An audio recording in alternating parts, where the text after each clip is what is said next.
নমস্কার বন্ধুরা, রূপা simple and daily লাইফে আপনাদের সবাইকে অনেক অনেক স্বাগত।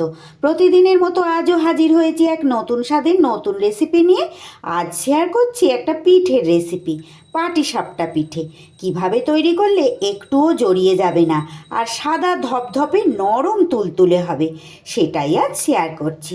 একটা লাইক দিয়ে পুরো রেসিপিটা দেখার অনুরোধ রইল। সবার প্রথমে এখানে আমি একটা মিক্সির বাটি নিয়ে নিয়েছি বন্ধুরা। তার মধ্যে নিয়ে নেব আমি এখানে ছোট বাটির 1 বাটি চাল আমি ঘন্টা দুয়েক আগে ভিজিয়ে রেখেছিলাম, সেটা আমি মিক্সির বাটিতে নিয়ে নিলাম। জল ছেঁকে শুধু চালটা দিয়ে দিলাম। আমি এখানে গোবিন্দভোগ চাল নিয়েছি বন্ধুরা, আপনারা আতপ চাল, সিদ্ধ চাল, যে কোনো চালই এখানে ব্যবহার করতে পারবেন। আর যেই বাটির মাপে আমি চালটা নিয়েছিলাম, ঠিক সেই বাটির মাপেরই হাফ বাটি সুজি আমি এখানে দিয়ে দিচ্ছি। আর এরই ওপরে দিয়ে দেব আমি সেই বাটিরই 1 বাটি দুধ। আগে থেকে জাল দিয়ে এটা ঠান্ডা করা ছিল, সেই দুধটা আমি দিয়ে দিলাম। এইবার চাল আর সুজি আমি পেস্ট করে নেব। খুব সুন্দরভাবে একদম মিহি পেস্ট আমার একটা তৈরি হয়ে গেছে। আমি এখানে মাঝারি মিক্সির বাটিটার মধ্যে নিয়েছি বলে চাল আর সুজি একসাথে এইভাবে পেস্টটা তৈরি করে নিতে পেরেছি। আপনারা ছোট বাটিটায় করলে আলাদা আলাদাভাবে পেস্ট করে নিতে পারেন, কোনো অসুবিধা নেই। খুব সহজ, একদম সুন্দরভাবে কিন্তু পিঠেটা তৈরি হয়ে যাবে এভাবে যদি তৈরি করেন। এটা আমি এবার একটা বাটিতে ভালো করে চেঁচে পুচে মিক্সির বাটি থেকে নিয়ে নিচ্ছি। শীতকাল মানেই কিন্তু পিঠে পুলি খাওয়ার দিন, একটু তো মাঝে মধ্যে এক আধ দিন এইভাবে তৈরি করতেই হয়। আর সহজ, খুব চটজলদি কিভাবে হয়ে যাবে সেটাই করা আমাদের পক্ষে ভালো, অথচ খেতেও সুন্দর হবে। এবার এটার মধ্যে দিয়ে দিচ্ছি খুব সামান্য পরিমাণ একটু নুন। সুন্দর করে নুনটাও আমি এর মধ্যে মিশিয়ে নেব একটা ছোট হাতার সাহায্যে। চাল আর সুজিটাকে কিন্তু এইভাবে একদম মিহি করে বেটে নিতে হবে। আর আমি এখানে পুরোটাই দুধ ব্যবহার করছি বন্ধুরা, আরও 1 বাটি দুধ আমি এখানে অ্যাড করে দিলাম। এটা চাইলে আপনারা কিছুটা জল কিছুটা দুধও দিতে পারেন, বা পুরোটা কিন্তু জলও দিতে পারেন, কিংবা আমার মতো করে পুরোটা দুধও দিতে পারেন। এইভাবে সুন্দর একটা পাতলা ব্যাটার আমি তৈরি করে নিচ্ছি। আমার চ্যানেলে নিত্য নতুন রেসিপি পেতে প্লিজ বন্ধুরা আমার চ্যানেলটাকে সাবস্ক্রাইব করুন, পাশে থাকা বেল আইকনটা অল করে দিন, যাতে যে কোনো রকম নতুন ভিডিও আপলোড করলে সাথে সাথে আপনাদের কাছে নোটিফিকেশান পৌঁছে যায়, আর আপনারা সেটা আপনাদের সময় সুযোগ মতো দেখে নিতে পারেন। আমার চ্যানেলে নতুন বন্ধু, পুরনো বন্ধু সবাইকে অনেক অনেক ভালোবাসা বন্ধুরা, অনেক শুভকামনা আর অসংখ্য ধন্যবাদ জানাই আমার সকল বন্ধুদের।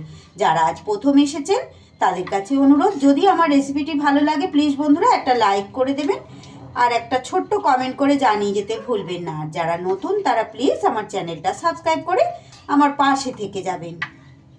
দেখুন ঠিক এইভাবে পাতলা ব্যাটার আমি একটা রেডি করে নিয়েছি।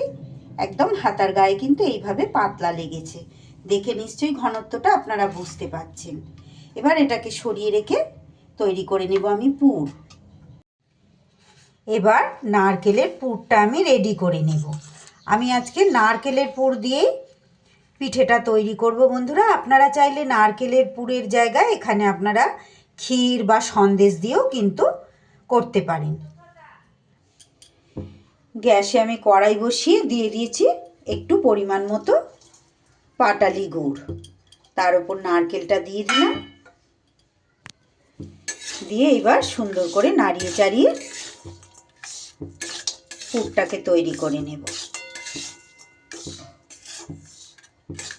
যেহেতু শীতকাল, এই সময় তো পিঠে একটু আমাদের বেশি ভালো লাগে খেতে। অন্য সময়টায় কিন্তু ক্ষীর বা সন্দেশে পুর দিয়ে করলে কিন্তু খেতে ভালো লাগে। শীতের সময়টা কিন্তু নারকেলের পুর দিয়েই বেশিরভাগ সময় আমি করে থাকি। গুড়টা যখন নারকেলের সাথে এইভাবে পুরোপুরি সুন্দর করে মিশে যাবে, এবার আমি আরও টেস্টি করে তোলার জন্য পুরটাকে এখানে দিয়ে দিচ্ছি আমি ছোট বাটির 1 বাটি গুঁড়ো দুধ। এটা দিলে কিন্তু খুব সুন্দর স্বাদ হবে। সুন্দর করে এবার দুধটাকেও আমি মিশিয়ে নেব।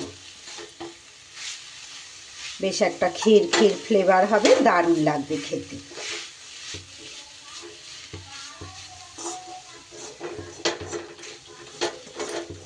আপনারা গুঁড়ো দুধ থাকলে গুঁড়ো দুধও দিতে পারেন, না হলে এখানে কিন্তু একটু খোয়া ক্ষীর দিলেও খুব ভালো হয়, খোয়া ক্ষীরও দিতে পারেন।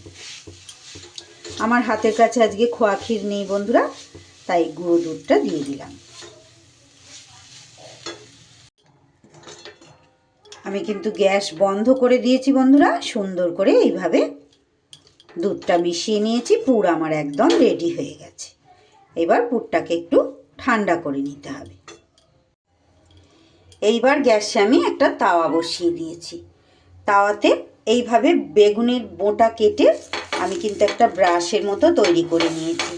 আপনারা এটা ব্রাশ দিয়েও তেলটা ব্রাশ করে নিতে পারেন। গোটা তাওয়াটায় একটু আমি জাস্ট একটু তেল লাগিয়ে এইভাবে ছড়িয়ে দিচ্ছি। একদম সুন্দরভাবে তেল তেলে হয়ে গেছে। এইবার আমার হাতাটা কিন্তু ছোটই আছে, ছোট হাতার এক হাতা এইভাবে আমি দিয়ে দিচ্ছি। একটু এইভাবে ছড়িয়ে দেব।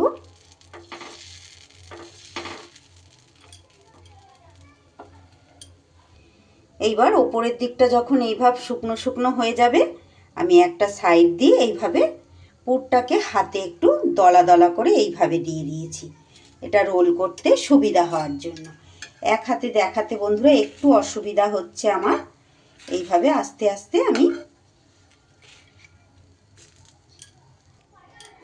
সুন্দর করে এইভাবে কিন্তু রোলটা করে নিয়েছি। দেখুন এক পিস আমার সুন্দরভাবে তৈরি হয়ে গেল। আবারও সেই একই পদ্ধতিতে একটু হালকা করে এভাবে তেল আমি ব্রাশ করে দেব। তেল তেলে হয়ে গেলে খুব সহজে এগুলো উঠে যাবে। আর যেহেতু চালের গুঁড়ি আর সুজি মিশিয়ে আমি করেছি বন্ধুরা, ভীষণ সুন্দর লোভনীয় হবে খেতে। এইভাবে ছড়িয়ে দিতে হবে। একদম সহজ আর খুব সুন্দর কিন্তু এইভাবে পিঠেগুলো খেতে লাগবে। এইভাবে হাতে মুঠি মুঠি করে আমি আগে থাকতে এটাকে তৈরি করে নিয়েছি। একদম সহজভাবে এইভাবে একটু গুটিয়ে দিতে হবে। আমি এক হাতে বলে একটু অসুবিধা হচ্ছে বন্ধুরা দেখাতে। একদম এটা কিন্তু ইজিভাবে রোলটা হয়ে যাবে, হাতে করেই এটা করা যাবে অতি সহজে। দেখুন হয়ে গেল আর একটা। সব কটা পিঠে আমার দেখুন এইভাবে তৈরি করা হয়ে গেছে। একদম সাদা ধূপধূপে আর নরম তুলতুলে, ভীষণ সুন্দর, খুব লোভনীয় এর স্বাদ। কত সহজে আমি তৈরি করে নিলাম সেটা তো আপনাদের সঙ্গে শেয়ার করলাম বন্ধুরা। একটু এক হাতে দেখাতে আমার রোল করার সময় সমস্যা হয়েছে, কিন্তু আপনাদের একটু অসুবিধা হবে না এইভাবে যদি তৈরি করেন।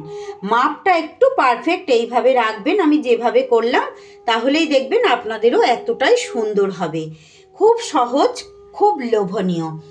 আজকের আমার এই পাটিসাপটার পিঠা রেসিপি আপনাদের কেমন লাগলো বন্ধুরা? ভালো লাগলে অবশ্যই বাড়িতে এইভাবে ট্রাই করবেন আর একটু বন্ধু বান্ধবের মাঝে শেয়ার করে দেবেন।